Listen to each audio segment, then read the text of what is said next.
Hello दोस्तों, नमस्कार। मैं भी एक आप सभी का बहुत बहुत स्वागत करता हूं आपके अपने इस यूट्यूब परिवार में। तो आप सब कैसे हैं? उम्मीद करता हूं आप सब अच्छे होंगे। और आप सभी के एसएससी एमटीएस हवलदार एग्जाम के 16, 17, 18 और 19 फरवरी की तैयारी बहुत अच्छी तरीके से चल रही होगी। तो जैसा कि एसएससी एमटीएस हवलदार 2026 एग्जाम के लगभग 20 से लेकर 22 शिफ्टों का पेपर समाप्त हो चुका है और बहुत सारे शिफ्टों का पेपर भी कैंसिल हो चुका है। तो जिनका पेपर कैंसिल हुआ है उनका एसएससी रीशेड्यूल कर रही है, तो इसलिए उनका फर्ज बनता है कि एसएससी के ऑफिशियल साइट पर जाकर पल पल की अपडेट लेते रहें और नोटिस को चेक करते रहें। जिनका पेपर 4 से लेकर आज 14 फरवरी तक कई शिफ्टों का पेपर कैंसिल हुआ है, उनका रीशेड्यूल हो रहा है अभी भी, लेकिन 12 शिफ्टों में पेपर होने वाला है। तो जिनका अब देखिए आने वाले शिफ्टों में पेपर होने वाला, वो भी हमेशा चेक करते रहिए, क्योंकि कभी भी एसएससी कई शिफ्टों का पेपर कैंसिल कर रही, कई जगहों का पेपर कैंसिल कर रही है। तो भाई जिनका पेपर अभी इन 12 शिफ्टों में होने वाला, वो भी चेक करते रहिएगा, क्योंकि भाई आपका कभी भी पेपर कैंसिल हो सकता है। एसएससी भाई पल पल अपडेट दे रही है अपने ऑफिशियल साइट पर, इसलिए नोटिस को आप देखते रहिए अच्छी तरीके से, नोटिफिकेशन को आप ऑन करके रखिए, ठीक है। तो जिनका पेपर अब देखिए बहुत अच्छी तरीके से 16, 17, 18 और 19 फरवरी को होने वाला है, आज के इस क्लास में मोस्ट इंपॉर्टेंट क्वेश्चन को डिस्कस करने वाले हैं। अब आप सभी को ऐसे प्रश्न तैयार करने हैं जो कि आज की इस क्लास में हम लोग सभी प्रश्नों को डिस्कस करने वाले हैं। याद रखिएगा, ये पूरा जो क्लास होने वाला है वो 20 से लेकर 22 शिफ्टों के आधारित पर होने वाले हैं, क्योंकि इसी से रिलेटेड सवाल हर शिफ्ट में देखने को मिला है। लेकिन 4 से लेकर जो 6 तारीख तक पेपर हुआ था उससे हट के सवाल होगा, क्योंकि जब दूसरे स्लॉट का पेपर शुरू हुआ था उसमें उससे रिलेटेड एक भी सवाल नहीं आया था। अब जो भी सवाल आ रहे हैं वो 9 तारीख से रिलेटेड सभी प्रश्न पूछे जा रहे हैं हर शिफ्ट में। तो उसी से रिलेटेड आज की इस क्लास में सभी प्रश्नों को हम लोग डिस्कस करने वाले हैं। तो आप सभी को इस क्लास को पूरा देखना है अच्छी तरीके से। और एक बात की, आगे बढ़ने से पहले आप लोग अपना एग्जाम डेट कमेंट सेक्शन बता दीजिएगा। उसी तरह भाई क्लास प्रोवाइड करना और चेक करते रहना है कि आपका पेपर होने वाला है कि नहीं। आप सभी को पल पल की अपडेट हम खुद करते रहेंगे, ओके। तो इसलिए भाई एग्जाम डेट कमेंट सेक्शन में जरूर बता दीजिएगा इन 4 दिनों में आप सभी का किस डेट को एग्जाम होने वाले हैं, ठीक है। तो देखिए आज का पहला प्रश्न आपकी स्क्रीन पर, 2006 के शीतकालीन ओलंपिक खेल कहां पर आयोजित हुए थे? 2006 के शीतकालीन ओलंपिक खेल कहां पर आयोजित हुए थे? तो ये ट्यूरिन में हुए थे। पहले का बी ऑप्शन बिल्कुल राइट आंसर है। नेक्स्ट अगला सवाल को देखिए, क्वेश्चन नंबर सेकंड को, हैंडबॉल में गोलकीपर को छोड़कर मैदान पर कितने खिलाड़ी होते हैं? हैंडबॉल में गोलकीपर को छोड़कर मैदान पर कितने खिलाड़ी होते हैं? टोटल 6 प्लेयर होते हैं। बी ऑप्शन बिल्कुल राइट आंसर है। अगला सवाल को देखिए, क्वेश्चन नंबर थर्ड, वर्ष 2000 में अमेरिका में कौन सा मच्छर जनित वायरस फैला था? वर्ष 2000 में अमेरिका में कौन सा मच्छर जनित वायरस फैला था? तो वेस्ट नाइल वायरस फैला था। सी ऑप्शन बिल्कुल राइट आंसर है। नेक्स्ट अगला सवाल कॉल करेंगे क्वेश्चन नंबर 4 को, कुर्की झुमती नृत्य किस राज्य से संबंधित है? ये इंपॉर्टेंट सवाल बनेंगे आपकी शिफ्ट के लिए। जो कुर्की झुमती है नृत्य किस राज्य से संबंधित है? तो ये नागालैंड और मणिपुर दोनों राज्य से संबंधित है। बी ऑप्शन बिल्कुल राइट आंसर है। नेक्स्ट अगला सवाल को देखिए, क्वेश्चन नंबर 5, रॉलेट एक्ट किस वर्ष लागू हुआ था? ये सवाल आ चुका है आपके पेपर में। रॉलेट एक्ट किस वर्ष लागू हुआ था? तो ये 1919 में लागू हुआ था। सी ऑप्शन बिल्कुल राइट आंसर है। अगला सवाल को देखिए, क्वेश्चन और आगे बढ़ने से पहले आप सभी को ये भाई पेपर में छपने वाला प्रश्न पढ़ लेना है। अभी देखिए कल आप सभी का पेपर है नहीं, 15 फरवरी है, कल महाशिवरात्रि और संडे भी है, तो कल पेपर नहीं होने वाला। लेकिन जिनका पेपर 16, 17, 18 और 19 फरवरी की शिफ्ट में होने वाला है, ये भाई जीके जिस करंट अफेयर पढ़ लीजिए, पूरा इंग्लिश पूरा पढ़ लीजिए। और जिनका लग रहा है कि रीजनिंग मैथ हमने कुछ नहीं पढ़ा है, तो बस इस पीडीएफ को पढ़ लीजिए भाई। ये मिलेगा आपको कैसे? इस नंबर पे आप सभी को मैसेज करना है, और जैसे इस टाइम सभी शिफ्टों में सवाल देखने को मिल रहा है, सारे क्वेश्चन उसी से रिलेटेड इस पीडीएफ में आपको हम दे रहे हैं भाई। मिलेगा ये मात्र भाई 50 रुपीज़ में। 50 रुपीज़ पे करके ये पूरा क्वेश्चन आप पढ़ लीजिए। अलग से हम आप सभी को टोटल 1000 ब्रह्मास्त्र क्वेश्चन भी प्रोवाइड करेंगे, जीके जिस करंट अफेयर और इंग्लिश का। तो भाई पेपर में छपने वाला प्रश्न आप अपने शिफ्ट से पहले जरूर पढ़ेंगे। इस नंबर पर मैसेज करके आप सभी अपने पास मंगाइए, ओके। देखिए क्वेश्चन नंबर 6 है, किस शहर के सैटेलाइट बस स्टेशन को एयरपोर्ट जैसा आधुनिक बनाया जा रहा है? किस शहर के सैटेलाइट बस स्टेशन को एयरपोर्ट जैसा आधुनिक बनाया जा रहा है? तो अलीगढ़ के। बी ऑप्शन बिल्कुल राइट आंसर है। अगला सवाल को देखिए क्वेश्चन नंबर 7 को, किस अधिनियम से ईस्ट इंडिया कंपनी का शासन समाप्त हुआ था? किस अधिनियम से ईस्ट इंडिया कंपनी का शासन समाप्त हुआ था? तो भारत सरकार अधिनियम 1858 से। सी ऑप्शन राइट आंसर है। नेक्स्ट अगला सवाल को देखिए क्वेश्चन नंबर 8 को, भगत सिंह को शहीद ए आजम की उपाधि किसने दी थी? भगत सिंह जी को शहीद ए आजम की उपाधि किसने दी? तो भारत की जनता ने दी थी। सी ऑप्शन राइट आंसर है। अगला सवाल को देखिए क्वेश्चन नंबर 9 को, 2025 का दिल्ली आम फेस्टिवल कहाँ आयोजित हुआ था? 2025 का दिल्ली आम फेस्टिवल कहाँ पर आयोजित हुआ था? तो ये त्यागराज स्टेडियम में हुआ था। ऑप्शन बी राइट आंसर है। नेक्स्ट अगला सवाल को देखिए क्वेश्चन नंबर 10 को, 1991 के आर्थिक सुधारों का मुख्य कारण क्या था? और जिनका पेपर अभी होने वाला ना, इस क्लास उन्हें समझ में आ जाएगा कि आपके आने वाले शिफ्टों में किस तरह के सवाल पूछे जाएंगे, क्योंकि सारे टॉपिक से सवाल पूछे जा रहे हैं। इन्हीं टॉपिक से जो भी प्रश्न आज की इस क्लास में हम लोग डिस्कस करेंगे। ओके, 1991 के आर्थिक सुधारों का मुख्य कारण क्या था? तो भुगतान संतुलन संकट था। बी ऑप्शन बिल्कुल राइट आंसर है। अगला सवाल को देखिए क्वेश्चन नंबर 11 को, भारत में 23 मार्च किस रूप में मनाया जाता है? भारत में 23 मार्च किस रूप में मनाया जाता है? तो शहीद दिवस के रूप में मनाया जाता है भारत में 23 मार्च को। ऑप्शन बी राइट आंसर है। अगला सवाल को देखिए क्वेश्चन नंबर 12, 2000 से लेकर 2011 के दौरान भारत की ग्रामीण जनसंख्या वृद्धि दर कितनी थी? ये 2000 है भाई। 2000 से लेकर 2011 के दौरान भारत की ग्रामीण जनसंख्या वृद्धि दर कितनी थी? टोटल 12.23% थी। ऑप्शन बी बिल्कुल राइट आंसर है। अगला सवाल को देखिए क्वेश्चन नंबर 13, किसी बिलियन का पीएच मान मापने के लिए किसका उपयोग किया जा सकता है? किसी सॉल्यूशन का पीएच मान मापने के लिए किसका उपयोग किया जा सकता है? तो पीएच पेपर का उपयोग किया जा सकता है, लिटमस पेपर का भी, डिजिटल पीएच मीटर का उपयोग किया जा सकता है। यानी इस सवाल का डी ऑप्शन होगा उपरोक्त सभी का, तो परफेक्ट आंसर हो जाएंगे। अगला सवाल को देखिए क्वेश्चन नंबर 14, गुरुदेव रविन्द्रनाथ टैगोर द्वारा स्थापित प्रसिद्ध शिक्षण संस्थान का नाम क्या है? गुरुदेव रविन्द्रनाथ टैगोर द्वारा स्थापित प्रसिद्ध शिक्षण संस्थान का नाम क्या है? शांति निकेतन और विश्व भारती दोनों हैं। ऑप्शन बी राइट आंसर है। अगला सवाल को देखिए क्वेश्चन नंबर 15 को, सुंग वंश के अंतिम शासक देवभूति की हत्या किसने की थी? सुंग वंश के अंतिम शासक देवभूति थे, इनकी हत्या किसने किया था? तो वासुदेव कड़ो ने किया था। बी ऑप्शन बिल्कुल राइट आंसर है। अगला सवाल को देखिए question number 16, the race of my life किस प्रसिद्ध भारतीय एथलीट की आत्मकथा है? The race of my life, ये the race of my life ये किस प्रसिद्ध भारतीय एथलीट की आत्मकथा है? तो ये मिल्खा सिंह की है। सी ऑप्शन राइट आंसर है। अगला सवाल को देखेंगे क्वेश्चन नंबर 17 को, 2011 की जनगणना के अनुसार भारत की ग्रामीण जनसंख्या लगभग कितने करोड़ की है? 2011 की जनगणना के अनुसार भारत की जो ग्रामीण जनसंख्या लगभग यानी अप्रॉक्सीमेटली कितने करोड़ की है? 83.37 करोड़ की है। सी ऑप्शन राइट आंसर है। नेक्स्ट अगला सवाल को देखिए क्वेश्चन नंबर 18, सौर मंडल का वह कौन सा ग्रह है जिसका सर्वाधिक भाग जल से ढका है? सौर मंडल का वह कौन सा ग्रह है जिसका सर्वाधिक भाग है जो कि जल से ढका हुआ है? तो वो पृथ्वी है। सी ऑप्शन राइट आंसर है। नेक्स्ट अगला सवाल को देखिए question number 19, what is the most appropriate antonym of the word fragile? यानी विलोम शब्द फ्रैगिल का मतलब होता है नरम। नरम होता है तो इसका उल्टा क्या होगा? टफ होगा, स्ट्रांग होगा, कठोर होगा भाई। तो बी ऑप्शन इस सवाल का बिल्कुल राइट आंसर हो जाएंगे। फ्रैगिल का एंटोनिम क्या होगा? टफ या स्ट्रांग होगा। अगला सवाल को देखिए क्वेश्चन नंबर 20 को, choose the antonym of the following, incredible. Incredible क्या हो जाएगा भाई? उल्टा क्रेडिबल हो जाएगा। बी ऑप्शन बिल्कुल राइट आंसर हो जाएंगे। अगला सवाल को देखिए क्वेश्चन नंबर 21 को, what is the art of beautiful handwriting called? यानी what is the art of beautiful handwriting called, यानी जो सबसे अच्छी लिखावट होती है, सुंदरता जो बहुत अच्छी होती है लिखावट, उसे क्या बोलते हैं? सुलेखन यानी कैलीग्राफी बोलते हैं। बी ऑप्शन बिल्कुल राइट आंसर है। अगला सवाल को देखिए क्वेश्चन नंबर 22 को, सांभर झील भारत के किस राज्य में स्थित है? ये सवाल आपके पेपर में आ चुका है।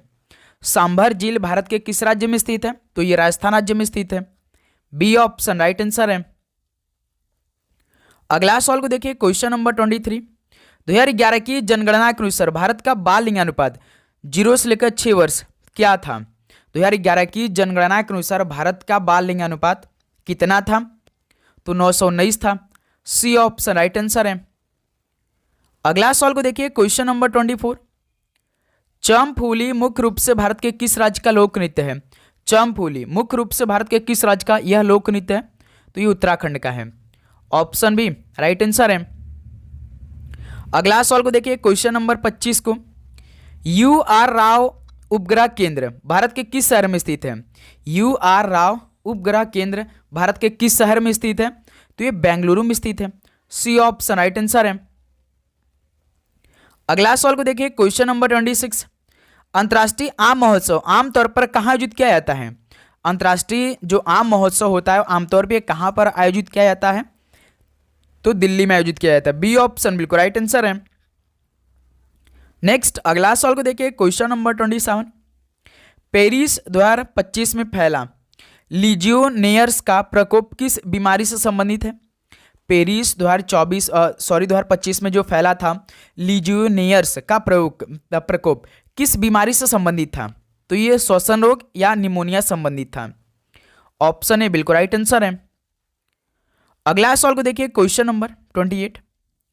कुकी नृत्य मुख्य रूप से भारत के किस राज्य का लोक नृत्य है? कुकी नृत्य मुख्य रूप से भारत के किस राज्य का यह लोक नृत्य है? तो ये नागालैंड का है। ऑप्शन ए राइट आंसर है।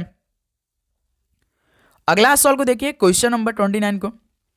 निम्नलिखित में से कौन सा कृत्रिम सूचक यानी सिंथेटिक इंडिकेटर है? इनमें से कौन सा है क्या कृत्रिम सूचक यानी सिंथेटिक इंडिकेटर? इनमें से याद रखिए, एक मिथाइल ऑरेंज है, एक फेनोल्फथलीन है, दोनों है, यानी डी ऑप्शन हो जाएगा भाई। मिथाइल ऑरेंज एक आपका फेनोल्फथैलीन है, ठीक है। तो ए और बी दोनों आपका डी ऑप्शन जो कि दे रखा है, तो बिल्कुल परफेक्ट आंसर हो जाएंगे। नेक्स्ट अगला सवाल को देखिए, क्वेश्चन नंबर 30। झूमती भारत के किस राज्य का प्रमुख लोकगीत है? झूमती भारत के किस राज्य का प्रमुख लोकगीत है? तो ये झारखंड का है। डी ऑप्शन राइट आंसर है। तो साथियों आप लोग अपना एग्जाम डेट जरूर कमेंट सेक्शन बता देंगे।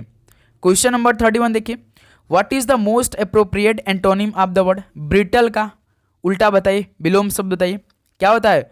ब्रिटल का हो जाएगा भाई फ्लेक्सिबल। तो बी ऑप्शन परफेक्ट आंसर है। अगला सवाल को देखिए, question number 32। What is the most appropriate synonyms of the word indispensable? पर्यायवाची शब्द सिनोनिम्स मतलब पर्यायवाची होता है, तो इंडिस्पेंसेबल का पर्यायवाची शब्द क्या हो जाएगा? तो इसेंशियल हो जाएगा भाई।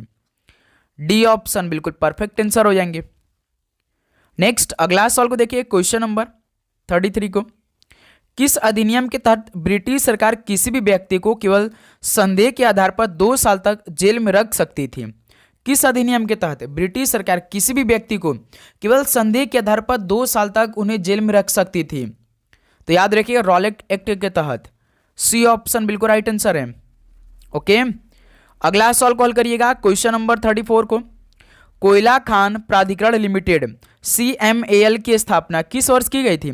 कोयला खान प्राधिकरण लिमिटेड की स्थापना किस वर्ष में की गई थी? तो 1973 में की गई थी। ऑप्शन बी राइट आंसर है। अगला सवाल को देखिए, क्वेश्चन नंबर 35। जब नदियां समुद्र के पास पहुंचती हैं तो वे कई छोटी शाखाओं में बढ़ जाती हैं। इन शाखाओं को क्या कहा जाता है? जब नदियां हैं ना जो कि समुद्र के पास पहुंचती हैं तो वे कई छोटी शाखाओं में बढ़ जाती है, तो इन्हीं शाखाओं को क्या कहा जाता है? वितरिका बोलते हैं। वितरिका मतलब भाई डिस्ट्रीब्यूट हो जाते हैं, यानी बढ़ जाते हैं, अलग अलग हो जाते हैं, तो उसी क्या बोलते हैं? वितरिका बोलते हैं। सी ऑप्शन राइट आंसर है। अगला सवाल को देखिए, क्वेश्चन नंबर 36 को। 1991 के LPG सुधारों के कारण भारत की विदेशी मुद्रा भंडार यानी फॉरेन एक्सचेंज रिजर्व पर क्या प्रभाव पड़ा था? आप सभी को 1991 की नीति को पढ़ लेना है अच्छी तरीके से, क्योंकि हर शिफ्ट में इससे सवाल पूछे जा रहे हैं। बताइए, 1991 के LPG सुधारों के कारण भारत की विदेशी मुद्रा भंडार पर क्या प्रभाव पड़ा था? तो इसमें भारी वृद्धि हुई थी। बी ऑप्शन बिल्कुल राइट आंसर है। अगला सवाल को देखिए, क्वेश्चन नंबर 37। ट्रैकिड उत्तक मुख्य रूप से किस में पाया जाता है? जो ट्रैकिड है उत्तक है, टिश्यू एक प्रकार का है, ये मुख्य रूप से किस में पाया जाता है? तो ये जैलम पाया जाता है। ऑप्शन है बिल्कुल राइट आंसर है। अगला सवाल को देखेंगे क्वेश्चन नंबर 38 को। निम्नलिखित में से कौन सा देश खनिज सुरक्षा साझेदारी के संस्थापक सदस्यों में शामिल नहीं है? कौन सा देश खनिज सुरक्षा यानी साझेदारी के संस्थापक सदस्यों में शामिल नहीं है? तो वो चीन देश नहीं शामिल है। सी ऑप्शन राइट आंसर है। ओके, अगला सवाल को देखिए क्वेश्चन नंबर 39 को। 1930 में नमक सत्याग्रह दांडी मार्च की शुरुआत के समय साबरमती आश्रम से महात्मा गांधी के साथ कितने भरोसेमंद स्वयंसेवक गए थे? बताइए। 1930 में नमक सत्याग्रह यानी दांडी मार्च की शुरुआत के समय साबरमती आश्रम से महात्मा गांधी के साथ कितने भरोसेमंद स्वयंसेवक गए थे? तो पूरे 78 गए थे। ऑप्शन बी राइट आंसर है। अगला सवाल को देखेंगे क्वेश्चन नंबर 40 को। देश बंधु चित्तरंजन दास का जन्म कहाँ हुआ था? देश बंधु चित्तरंजन दास का जन्म कहाँ पर हुआ था? तो इनका जन्म कलकत्ता के पश्चिम बंगाल में हुआ। बी ऑप्शन बिल्कुल राइट आंसर हो जाएंगे। अगला सवाल को देखिए क्वेश्चन नंबर 41 को। निम्नलिखित में से किस शतरंज खिलाड़ी को मेजर ध्यानचंद खेल रत्न पुरस्कार 2024 सम्मानित किया गया था? बताइए, किस शतरंज खिलाड़ी को मेजर ध्यानचंद खेल रत्न पुरस्कार 2024 से सम्मानित किया गया था? तो डी गुकेश को किया गया था। ऑप्शन भी राइट आंसर है। तो साथियों, आप सभी को इन्हीं से रिलेटेड सारे सवाल को पढ़ लेना है। अभी आप सभी के पास मान के चलिए कि एक दिन का टाइम है, आज भी कुछ समय बाकी है भाई, और कल तो आप सभी के पास पूरा टाइम बाकी है। तो कल भाई इस सारे टॉपिक को एक नज़र में देख लीजिएगा भाई, ओके, अच्छी तरीके से, और वो पीडीएफ से सारे क्वेश्चन को पढ़ लीजिएगा जो हम आपको प्रोवाइड कर रहे हैं। सभी को ले लेना है भाई, जिनका पेपर इन 4 दिनों में होने वाला है, ठीक है। फुटबॉल मैच का एक सिंगल राउंड यानी हाफ कितने मिनट का होता है? फुटबॉल मैच की बात करते तो पूरे 90 मिनट का होता है। हाफ कितना हो जाएगा भाई? 45 मिनट का हो जाएगा। तो सी ऑप्शन बिल्कुल राइट आंसर है। अगला सवाल को देखिए क्वेश्चन नंबर 43। भारतीय संविधान का कौन सा अनुच्छेद राज्य विधानमंडल के सचिवालय से संबंधित है? भारतीय संविधान का कौन सा अनुच्छेद राज्य विधानमंडल के सचिवालय से संबंधित है? तो अनुच्छेद 187 है। ऑप्शन ए राइट आंसर है। अगला सवाल को देखिए question number 44। Incorrectly spelled word, इनमें से कौन सा इनकरेक्टली स्पेल्ड वर्ड है भाई? लाइसेंस ठीक है। नेसेसरी, देखिए डबल सी है, इसमें क्या होता है? NECSS होता है भाई, नेसेसरी जो आवश्यक होता है। तो यही क्या हो जाएगा? इनकरेक्टली हो जाएगा। बी ऑप्शन बिल्कुल राइट आंसर है। अगला सवाल को देखिए क्वेश्चन नंबर 45। निम्नलिखित में से कौन सी टीम आईसीसी चैंपियन ट्रॉफी 2025 के ग्रुप ए में शामिल नहीं थी? ग्रुप ए में जैसे देखिए पाकिस्तान, भारत, बांग्लादेश होते, लेकिन साउथ अफ्रीका नहीं होता भाई। डी ऑप्शन बिल्कुल परफेक्ट आंसर हो जाएंगे। आप जानते हैं कि भाई कि भारत के ग्रुप में दक्षिण अफ्रीका नहीं रहती है, आप सभी को मालूम होगा। पाकिस्तान रहती है, भारत रहती है, बांग्लादेश रहती है, और कोई टीम आ जाती है नॉर्मल टीम, लेकिन दक्षिण अफ्रीका किसी दूसरे ग्रुप में रहती है। इस वर्ल्ड कप में जो इस टाइम T20 का वर्ल्ड कप चला, इसमें भी दूसरे ग्रुप में है।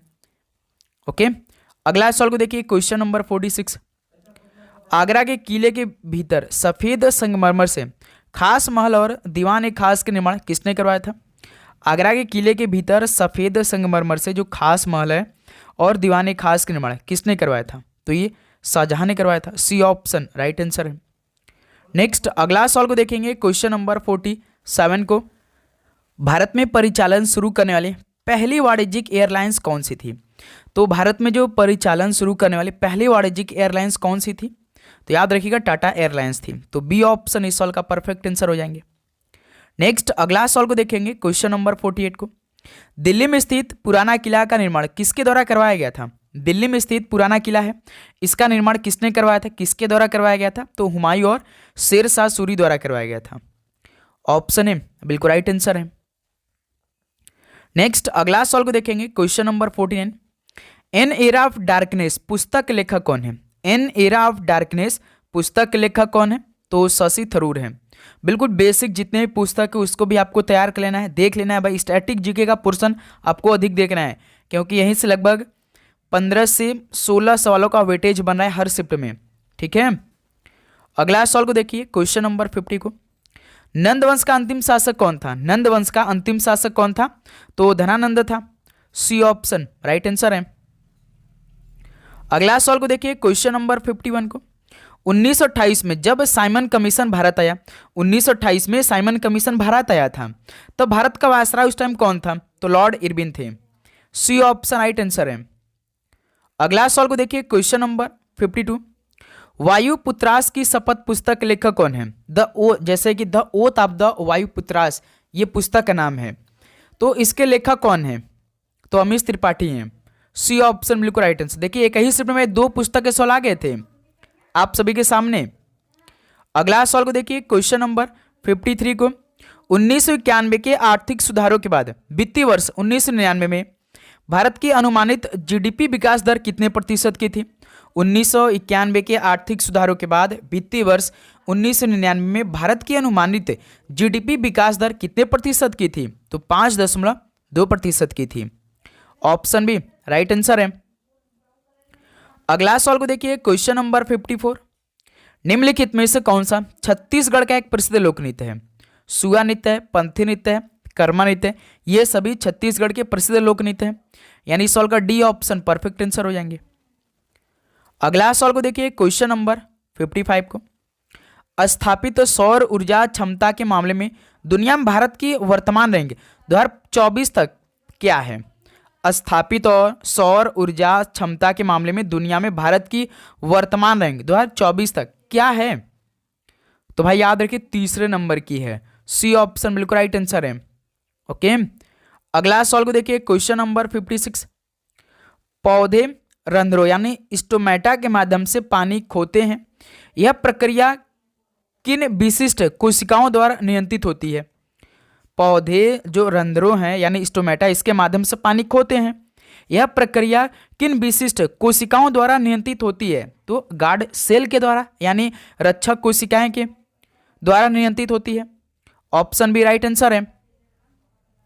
अगला सवाल को देखिए, क्वेश्चन नंबर 57, अप्रैल 2025 में भारत ने किस देश के निर्यात कार्गो के लिए दी गई ट्रांसशिपमेंट ट्रांजिट सुविधा को वापस ले लिया था? करंट अफेयर के सवाल में 2025 का करंट अफेयर आप सभी को पूरा देख कर जाना है भाई। जो हम करंट अफेयर आपको दे रहे हैं ना, वो पूरे एक साल का मोस्ट इंपोर्टेंट, वो भी हर महीने के वाइज दे रहे हैं हम।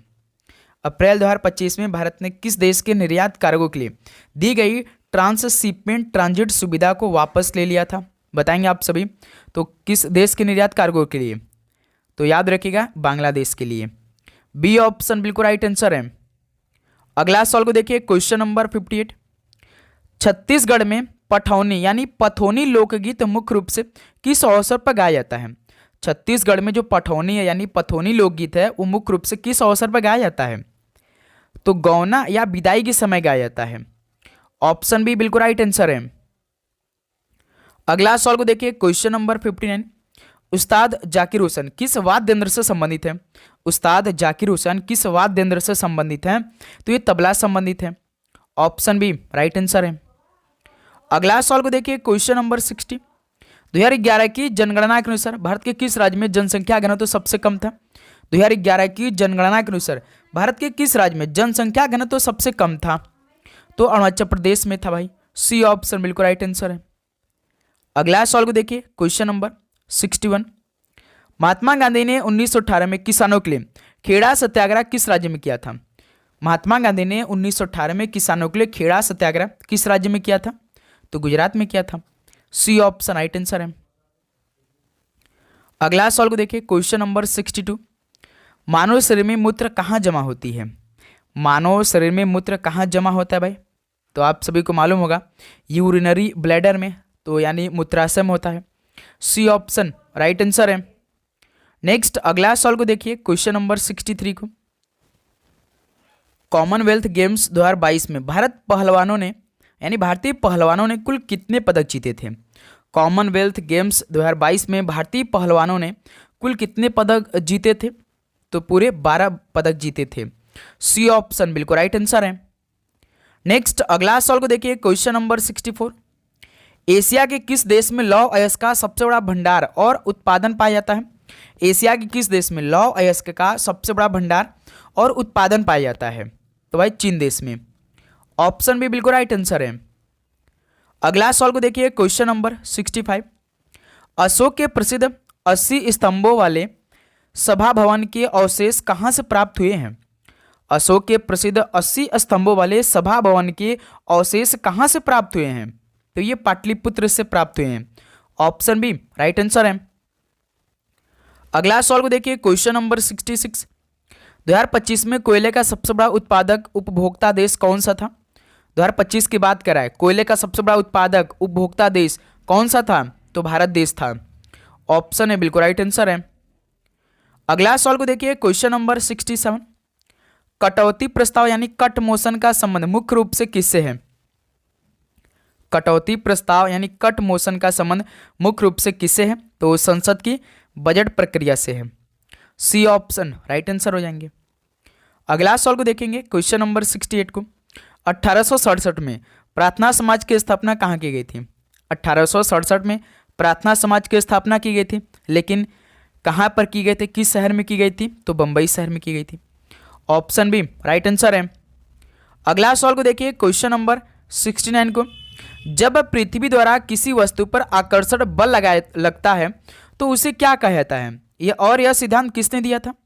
जब पृथ्वी द्वारा किसी वस्तु पर आकर्षण बल लगता है तो उसे क्या कहा जाता है, और यह सिद्धांत किसने दिया था? तो सर आइजैक न्यूटन ने दिया था। बी ऑप्शन बिल्कुल राइट आंसर है। अगला सवाल को देखिए, क्वेश्चन नंबर 70। यू श्रीनिवास का संबंध निम्नलिखित में से किस वाद्य यंत्र से है? यू श्रीनिवास का संबंध किस वाद्य यंत्र से है? तो इनका संबंध मैंडोलिन से है। बी ऑप्शन बिल्कुल राइट आंसर है। ओके, चलिए अगला सवाल को देखिए, क्वेश्चन नंबर 71 को। निम्नलिखित में से कौन सी भाषा भारत की शास्त्रीय भाषा नहीं है? इनमें से कौन सी भाषा भारत की शास्त्रीय भाषा नहीं है? देखिए, संस्कृत है, तमिल है, उड़िया है, लेकिन हिंदी नहीं है भाई। ध्यान रखिएगा, हम लोग हिंदी बोलते हैं लेकिन ये भारत की शास्त्रीय भाषा नहीं है। नेक्स्ट अगला सवाल को देखिए, क्वेश्चन नंबर 72। सम्राट हर्षवर्धन की मृत्यु किस वर्ष हुई थी, यानी किस एडी में हुई थी सम्राट हर्षवर्धन की मृत्यु? तो बताएंगे आप सभी कब हुई थी? तो 647 एडी में हुई थी। डी ऑप्शन बिल्कुल राइट आंसर है। अगला सवाल को देखिए, क्वेश्चन नंबर 73। प्राचीन भारत के 16 महाजनपदों में से वज्जी संघ का सबसे शक्तिशाली और प्रमुख कुल कौन सा था? प्राचीन भारत के 16 महाजनपदों में से वज्जी संघ का सबसे शक्तिशाली और प्रमुख कुल कौन सा था? तो लिच्छवी थे। बी ऑप्शन बिल्कुल राइट आंसर है। अगला सवाल को देखिए, question number 74। The fisher queens dynasty पुस्तक लेखक या लेखिका कौन है? द फिशर क्वींस डायनेस्टी पुस्तक लेखक या लेखिका इनमें से कौन है? तो शालिनी मोदी जी हैं। डी ऑप्शन बिल्कुल राइट आंसर है। नेक्स्ट अगला सवाल को हल करिए, question number 75। An equal music पुस्तक के लेखक कौन है? एन इक्वल म्यूजिक पुस्तक के लेखक कौन है भाई? तो विक्रम सेठ है। ऑप्शन बी राइट आंसर है। नेक्स्ट अगला सवाल को देखिए, 76 को। भारत में रेडियो प्रसारण की औपचारिक शुरुआत किस वर्ष हुई थी? भारत में रेडियो प्रसारण की औपचारिक शुरुआत किस वर्ष हुई थी? तो 1927 में हुई थी। सी ऑप्शन बिल्कुल राइट आंसर है, 1927 में हुई थी। अगला सवाल को देखिए, क्वेश्चन नंबर 77 को। राजस्थान के किस शहर में प्रसिद्ध जयगढ़ किला स्थित है, जिसे विजय किले के नाम से भी जाना जाता है? राजस्थान के किस शहर में प्रसिद्ध जयगढ़ किला स्थित है, जिसे विजय किले के नाम से भी जाना जाता है? तो ये जयपुर में स्थित है। सी ऑप्शन बिल्कुल राइट आंसर है। अगला सवाल को हल करेंगे, क्वेश्चन नंबर 78। राष्ट्रीय कोयला विकास निगम यानी एनसीडीसी की स्थापना किस वर्ष हुई थी? राष्ट्रीय कोयला विकास निगम की स्थापना किस वर्ष में हुई थी? तो इसकी स्थापना 1956 में हुई थी। बी ऑप्शन बिल्कुल राइट आंसर है। अगला सवाल को हल करेंगे, क्वेश्चन नंबर 79 को। कोप 23 में किस देश ने मुख्य रूप से पावरिंग पास्ट कोल अलायंस शुरू की थी? कोप 23 में किस देश ने मुख्य रूप से पावरिंग पास्ट कोल अलायंस की शुरुआत की थी? तो यूके और कनाडा ने शुरू की थी। ऑप्शन बी राइट आंसर है।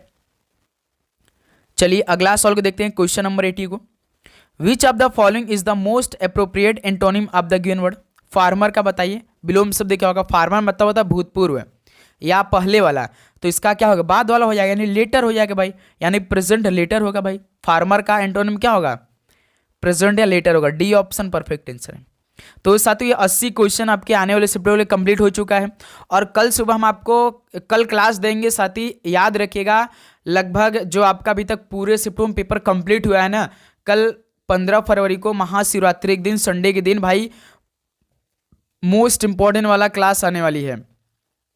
तो इसे आप सभी को कंप्लीट देख लेना अच्छी तरीके से, और आप चैनल को सब्सक्राइब करिए, नोटिफिकेशन को ऑन करिए। क्लास अपलोड होगी तो पहला नोटिफिकेशन आप सभी के पास तुरंत आने वाली है। ठीक है, कल भी अपनी क्लास होगी भाई अच्छी तरीके से, तो उसे आप कंप्लीट करेंगे। ओके, तो चलिए इस क्लास को यहीं पर समाप्त करते हैं। आप सभी को एग्जाम के लिए best of luck, God bless you, Mahadev की आशीर्वाद आप पे बना रहे भाई। कल आप लोग आशीर्वाद भी लीजिएगा भाई, ठीक है, भगवान भोलेनाथ जी से। तो आप सभी का पेपर अच्छा जाएगा भाई, मेहनत करिए खूब अच्छी तरीके से, जिनका पेपर होने वाला वो रिवीजन करें। ओके, सभी को all the very best, God bless you, जय हिंद, जय भारत, धन्यवाद।